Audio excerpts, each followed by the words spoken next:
Hello booktube, hello book friends, this is Alan. Welcome back to my channel and another Poetry Thursday video.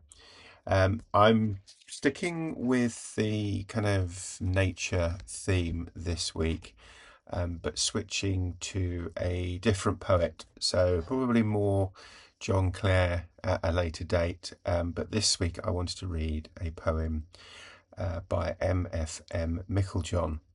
Now, M.F.M. excuse me, Meiklejohn is Matthew Fontaine Maury Meiklejohn, who was a Scottish naturalist, passed away in 1974, and he was a professor of English, but also a keen bird watcher, and he wrote a number of articles and some poetry on birds and contributed to birding journals and so on. And the poem I wanted to read of his today is The Naturalists' Early Morning Walk. So this is The Naturalists' Early Morning Walk by M.F.M. Meiklejohn.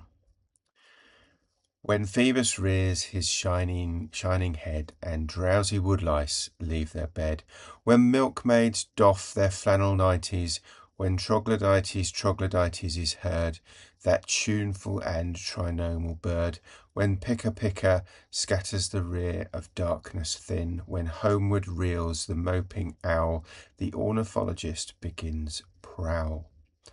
He rises early, for he must count corncrakes for the British Trust, or hear if Cocculus Conorus sing first in the oral chorus, or test the red-backed shrike's hygiene with droppings made of plasticine.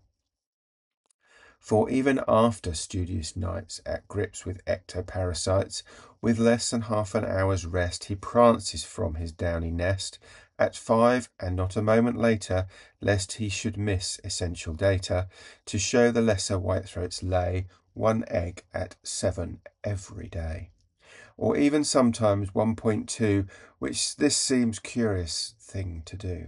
Did birds not know it were the norm, when facts are shown in graphic form? And lo, one day appears a screed that takes a Chinaman to read, comprising 20,000 words in January's British birds. The ornithologist at work presents a sight to fright a Turk, with gumboots, telescope and glasses, protective hat festooned with grasses, little boxes filled with ants, patent impermeable pants, notebooks, aluminium rings, traps, cameras, elastic slings, with many other things as well, contrived to make the birds' lives a hell, as tuning forks and metronomes, and the handbook, all 5 tomes. The modern bird is always fleeing before this Frankensteinish being. No wonder under such conditions he is a mass of inhibitions. When trained observers of this sort are there with notebooks to report his every impulse, every action, no wonder he displays distraction. In an advanced neurotic state, the dunnock twitters to his mate, "That egg you laid today was blotched. I think it comes from being watched." The heron murmurs pessimistically, can I be statistically significant, or can I not? And the unbridled guillemot, bewildered by so many ifs, is seen to hurl himself from cliffs. All birds would rather quit their perch than be the subject for research. When fishers out with fire and sword, the wary fulmar goes abroad. When fitter goes pursuing rails, the spotted crake retires to Wales. The crested tit by moor and loch is silent at the approach of cock, and grey-lag goose would rather not be painted blue by Peter Scott. Obsessed by problems such as these, our friend perambulates the leas.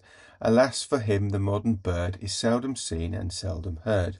So having little to observe, his thoughts to tenderer subjects swerve, viz. The companion of his life, I mean, need I insist, his wife, and pensive by the river's brim, he dreams how he, a male immature, and she, a blooming female juvenile, proclaimed their youthful vows of love.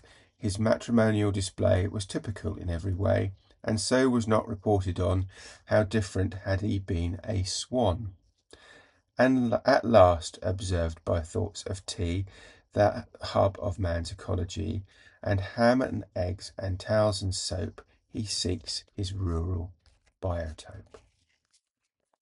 Thanks for listening. Take care. Bye-bye.